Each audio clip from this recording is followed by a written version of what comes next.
A voz do silêncio, segundo fragmento, os dois caminhos.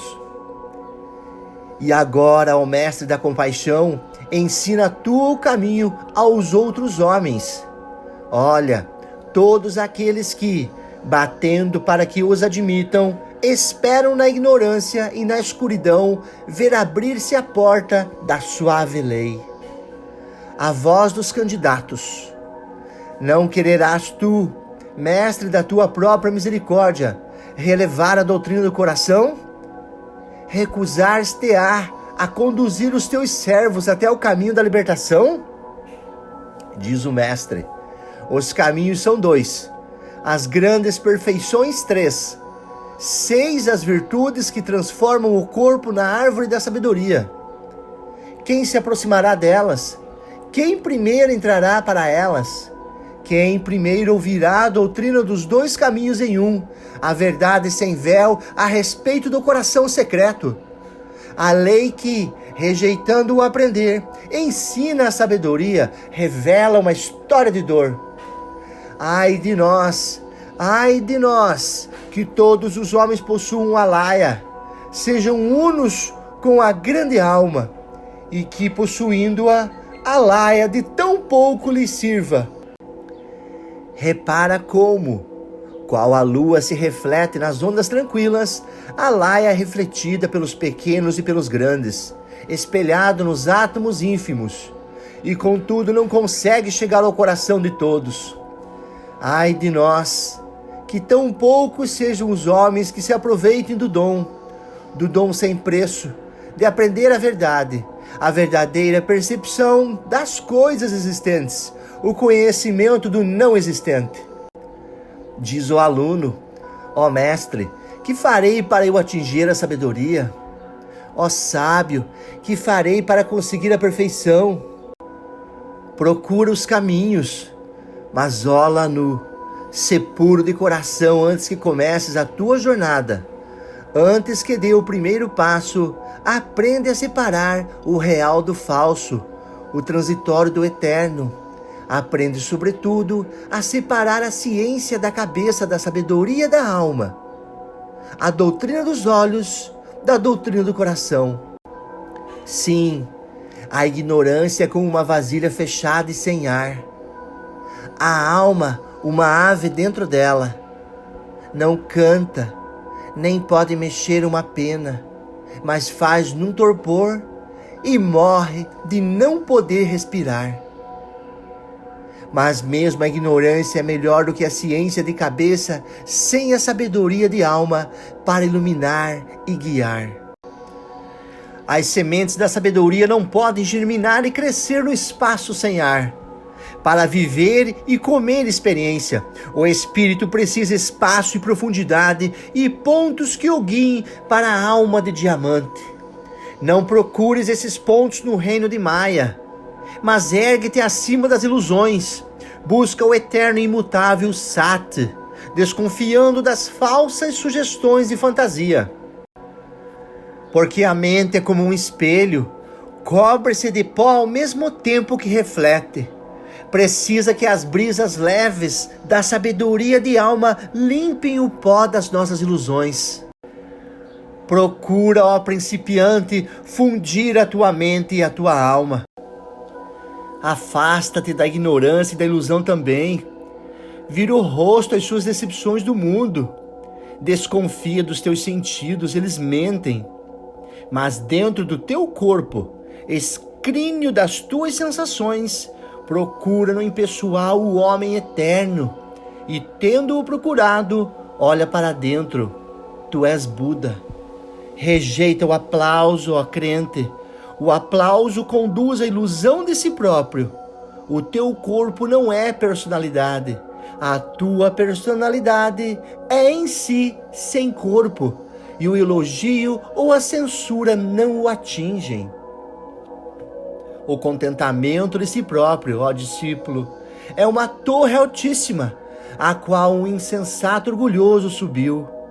Ali se senta em orgulhosa solidão, invisível a todos, salvo a si próprio. A falsa ciência é rejeitada pelos sábios e espalhada aos ventos pela boa lei. A sua roda gira para todos, tanto para os humildes como para os orgulhosos. A doutrina dos olhos é para a multidão, a doutrina do coração para os eleitos.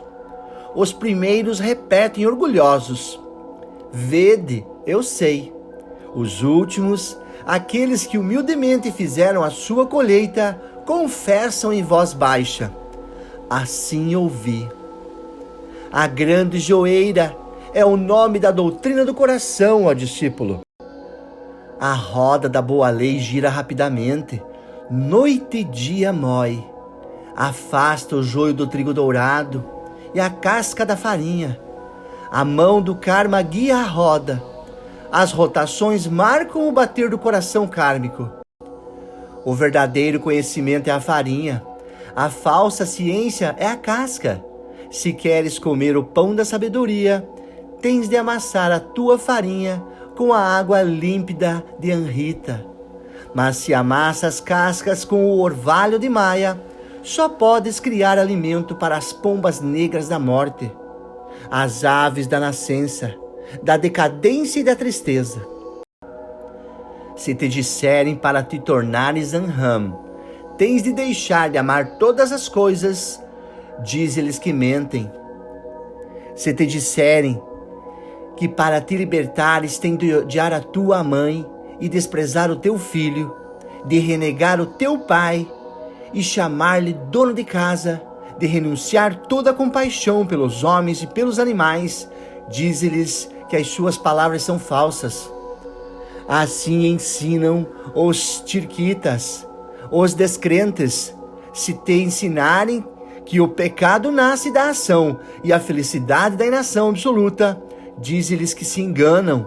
A não permanência da ação humana, a libertação da mente da sua escravidão, pela cessação do pecado e das culpas, não são coisas para os eus devas. Assim reza a doutrina do coração. O Dharma dos olhos é a corporização do externo e do não existente. O Dharma do coração é a corporização de Bodhi, o eterno e permanente. A lâmpada brilha bastante quando estão limpos pavio e óleo. Para limpá-los, é preciso quem os limpe. A chama não sente o processo de limpeza. Os ramos de uma árvore são sacudidos pelo vento. O tronco fica imóvel. Tanto a ação como a inação podem caber em ti. O teu corpo agitado, a tua mente tranquila, a tua alma límpida como um lago de montanha. Queres tu tornar-te um yogi do círculo do tempo? Então, ó Lanu, não creias que sentando-te em florestas escuras, em orgulhosa reclusão, longe dos homens, não creias que a vida alimentada a plantas e raízes, saciada a sede com a neve da grande cordilheira, não creias, ó devoto, que isso te levará à meta da libertação final.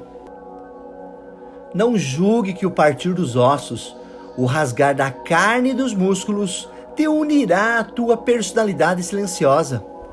Não julgues que quando estão vencidos os pecados da tua forma grosseira, ó vítima das tuas sombras, o teu dever está cumprido para com a natureza e com os homens. Os bem-aventurados não quiseram fazer assim.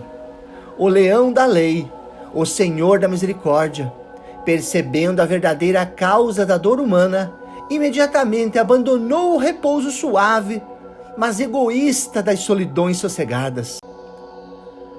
Dhyaranyaka tornou-se o mestre da humanidade. Depois de Julai ter entrado para o Nirvana, ele pregou em montanhas e planícies, fez sermões nas cidades, aos devas, aos homens e aos deuses. Semeia boas ações e colherás o seu fruto. A inação num ato de misericórdia passa a ser a ação num pecado mortal. Assim diz o sábio: por que queres abster-se da ação?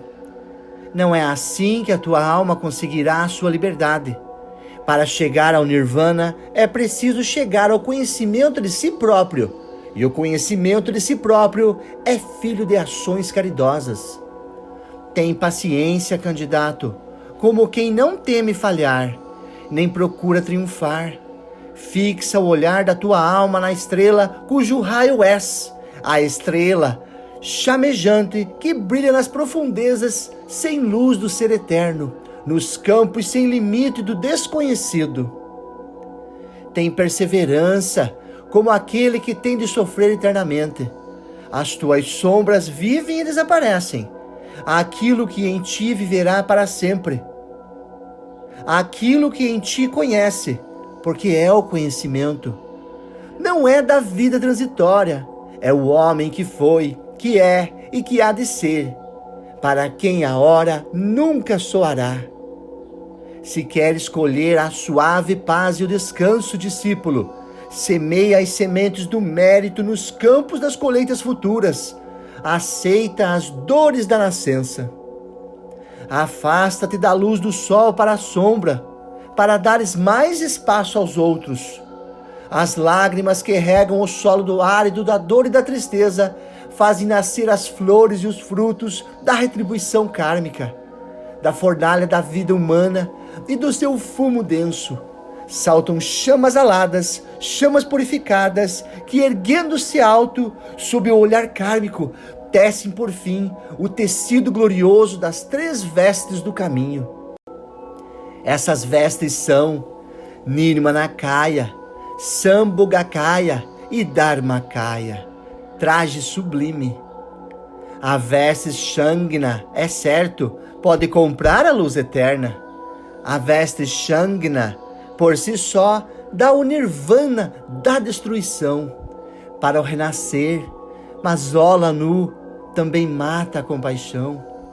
Os Budas perfeitos que vestem a glória do Dharmakaya já não podem contribuir para a salvação humana. Ai de nós! Devem as personalidades ser sacrificadas a uma só? Deve a humanidade ser sacrificada ao bem de indivíduos? Aprende, ó principiante, que este é o caminho aberto, o caminho para a felicidade egoísta, evitado pelos Bodhisattvas, do coração secreto, os Budas da compaixão. Viver para servir a humanidade é o primeiro passo. Praticar as 6 virtudes gloriosas é o segundo. Vestir a veste humilde do Nirmanakaya é rejeitar para si a felicidade eterna. Para poder auxiliar a salvação humana, chegar à felicidade do Nirvana, mas renunciar a ela é o passo supremo, final, o mais alto no caminho da renúncia. Aprende, ó discípulo, que é este o caminho secreto, escolhido pelos Budas da perfeição, que sacrificaram a sua personalidade a personalidades mais fracas. Mas, se a doutrina do coração é alta demais para ti, se precisas te auxiliar a ti próprio e receias oferecer auxílio aos outros, então, tu de coração tímido, acautela-te a tempo, contenta-te com a doutrina ocular da lei, continua esperando, porque seu caminho secreto não é atingível hoje, amanhã estará ao teu alcance. Aprende que não há esforço, por pequeno que seja, quer no bom sentido, quer no mal, quer possa perder-se e desaparecer-se no mundo das causas. Mesmo o fumo dado ao vento não é sem rastro. Uma palavra brusca dita em vidas passadas não se perde, mas renasce sempre. A pimenteira não produz rosas, nem a estrela de prata do jasmim se torna espinho ou cardo. Podes criar hoje tuas oportunidades de amanhã. Na grande jornada, as causas semeadas cada hora produzem cada qual a sua colheita de efeitos, porque uma justiça inalterável rege o mundo. Com o vasto alcance de ação infalível, ela traz aos mortais vida de alegria ou de angústia, a prole kármica dos vossos pensamentos e ações anteriores. Aceita, pois, tanto quanto o mérito te reserva. Ó de coração paciente, anima-te e contenta-te com a sorte. Tal é o teu karma, o karma do ciclo dos teus nascimentos, o destino daqueles que, na sua dor e tristeza, nascem a ti ligados, riem e choram de vida a vida, presos às tuas ações anteriores. Age tu por eles hoje, e eles agirão por ti amanhã. É do botão da renúncia da sua própria personalidade que nasce o fruto doce da libertação final. Condenado a perecer é aquele que, por medo de Mara, deixa de auxiliar os homens, receando agir em proveito próprio. O peregrino que quer refrescar os seus membros laços em águas correntes, mas não mergulha por medo à corrente, arrisca-se a morrer de calor. A inação baseada no medo egoísta não pode dar senão mau fruto. O devoto egoísta vive inutilmente. Vive em vão o homem que não realiza na vida a obra para que nasceu. Segue a roda da vida, segue a roda do dever, para com a tua raça e os do teu sangue, para com o amigo e o inimigo, e fecha a tua mente tanto aos prazeres como à dor. Esgota a lei da retribuição kármica, adquire seeds para o teu nascimento futuro. Se não pode ser o sol, se então o humilde planeta. Sim, se te é impossível brilhar como o sol do meio-dia sobre o monte nevado da pureza eterna, então escolhe, ó neófito, uma carreira mais humilde. Aponta o caminho, por vagamente que o faças, e perdido entre a multidão, como a estrela da tarde, aqueles que caminham pela escuridão. Olha Migmar, quando nos seus véus carmesins o seu olhar se derrama sobre a terra que dorme.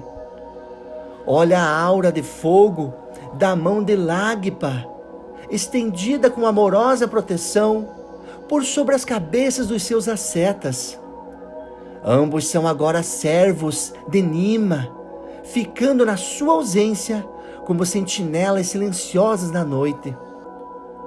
Foram, contudo, em kalpas passados, Nimas brilhantes, e também em dias futuros se tornem outra vez dois sóis. Tais são as descidas e subidas da lei kármica da natureza. Se olha nu como eles, dá luz e conforto ao peregrino cansado, e procura aquele que sabe ainda menos do que tu, porque na sua desolação miserável está faminto do pão da sabedoria e do pão que alimenta a sombra, sem mestre, esperança ou consolação, e fala ouvir a lei. Diz-lhe, ó candidato, que aquele que faz do orgulho e do egotismo servos da devoção, que aquele que, tenaz da sua existência, em todo caso, depõe a sua paciência e submissão à lei como uma flor aos pés de Shakya Tubiapá. Se torna um Shrotapati nesse nascimento. Os seeds da perfeição podem ainda estar longe, muito longe, mas está dado o primeiro passo. Ele entrou para o rio e pode adquirir a visão da águia, a águia das montanhas, o ouvido da tímida corça. Diz-lhe, ó aspirante, que a verdadeira devoção pode tornar a dar-lhe o conhecimento, aquele conhecimento que era seu nas suas vidas anteriores. A visão dévica e o ouvido dévico não se podem obter em uma breve vida. Sê humilde se queres adquirir a sabedoria. Sê mais humilde ainda quando a tiveres adquirido. Se como o oceano, que recebe todos os rios e riachos, a calma imensa do oceano não se perturba. Recebe-os e não os sente. Domina o teu ser interior com o teu ser divino. Domina o divino com o eterno. Sim, grande é aquele que mata o desejo. Maior ainda é aquele que em a divina personalidade matou o próprio conhecimento do desejo. Põe-te de guarda ao inferior, para que não macule o superior. O caminho para a libertação final está dentro da sua personalidade. Esse caminho começa e acaba fora da personalidade. Sem elogios de todos os homens, e humilde é a mãe de todos os rios, na vista orgulhosa de Tírtica, vazia a forma humana, ainda que cheia das águas suaves de Amrita, ao olhar dos insensatos. E contudo, a origem dos rios sagrados é a terra sagrada, e aquele que possui-a sabedoria é respeitado por todos os homens. Arhãs e sábios da visão ilimitada são raros como a flor da árvore do Umbara. Os arhãs nascem à meia-noite, com a planta sagrada de 9 e 7 caules, a flor sagrada que desabrocha e floresce na escuridão, saída do orvalho puro e do leito gelado das alturas nevadas, alturas que nenhum pé pescador pisou. Nenhum arhã ou alanu se torna um naquela vida em que pela primeira vez a alma começa a ansiar pela libertação final. E tudo, contudo, ó ansioso, a nenhum guerreiro oferecendo-se voluntariamente para a terrível luta entre o vivo e o morto. A nenhum recruta pode ser recusado o direito de entrar no caminho que conduz ao campo de batalha. Porque ou vence ou cai. Sim, se vence, o nirvana será seu. Antes de abandonar a sua sombra, de enjeitar a sua veste mortal, essa causa abundante de angústia e dor limitável, os homens honrarão nele um Buda grande e sagrado. E se cai, mesmo assim não cai em vão. Os inimigos que abateu na última batalha não tornarão a viver na sua próxima encarnação. Mas se queres chegar ao nirvana ou rejeitar esse prêmio, não deixes o fruto da ação e da inação ser o teu motivo, ó de coração indômito. Aprende que ao Bodhisattva que troca a libertação pela renúncia para vestir as angústias da vida secreta, chama-se 3 vezes venerado, ó candidato à dor através dos ciclos. O caminho é um, discípulo, mas no fim duplo. Marcados estão os seus estágios por 4 e 7 portas. A uma extremidade a felicidade imediata, a outra a felicidade renunciada. Ambos são a recompensa do mérito, a escolha a ti pertence. O um toma-se os dois, o aberto e o secreto. O primeiro leva à meta, o segundo à imolação de si próprio. Quando ao permanente, o mutável se sacrifica, o prêmio é teu. Volta a gota ao lugar de onde veio. O caminho aberto conduz à mudança imutável, nirvana, o estado glorioso de absoluto, a felicidade para além da concepção humana. Assim, o primeiro caminho leva à libertação. Porém, o segundo caminho é a renúncia. Por isso é chamado o caminho da dor. O caminho secreto conduz a Arhã, a uma angústia mental inexprimível. Dor pelos mortos que estão vivos e compaixão inútil pelos homens da tristeza kármica. O fruto do karma não ousam os sábios fazer parar. Porque está escrito, ensina a evitar todas as causas. A maré do efeito, como a grande onda, deixarás seguir o seu curso. O caminho aberto, mal chegaste ao seu fim, levar-te-á a rejeitar o corpo bodhisátvico e fartar-te-á entrar para o estado 3 vezes glorioso de Dharmakaya, que é o eterno esquecimento dos homens e do mundo. A estrada secreta também conduz à felicidade paranirvânica, mas ao estado de kalpas inúmeros. nirvanas ganhos e perdidos por uma piedade e compaixão ilimitadas pelo mundo de mortais iludidos. Mas, disse, o último será maior. Samyak Sambuddha, o mestre da perfeição, abandonou a sua personalidade para a salvação do mundo, parando no limiar do nirvana, o estado de pureza. Tens agora o conhecimento a respeito dos dois caminhos. Chegará o momento em que terás de escolher o de alma ansiosa, quando tiveres chegado ao fim e passado as 7 portas. A tua mente estará lúcida. Já não está preso a pensamentos ilusórios, porque aprendeste tudo. Sem véu está ante ti a verdade, e fita-te gravemente. Diz ela, doces são os frutos do descanso e da libertação por causa da personalidade. Porém, mais doces ainda os frutos do dever longo e amargo. Sim, da renúncia por amor aos outros, aos homens que sofrem. Aquele que se converte em Pratyeka Buda só presta obediência à sua personalidade. O Bodhisattva que ganhou a batalha, que tem o prêmio na mão, mas exclama na sua divina compaixão: por amor aos outros abandona essa grande recompensa, realiza a renúncia maior. Ele é um salvador do mundo. Repara, a meta da felicidade e ao longo caminho da dor estão no extremo fim. Podes escolher um outro, ó aspirante à tristeza, através dos ciclos que hão de vir. Om Vairapani Om.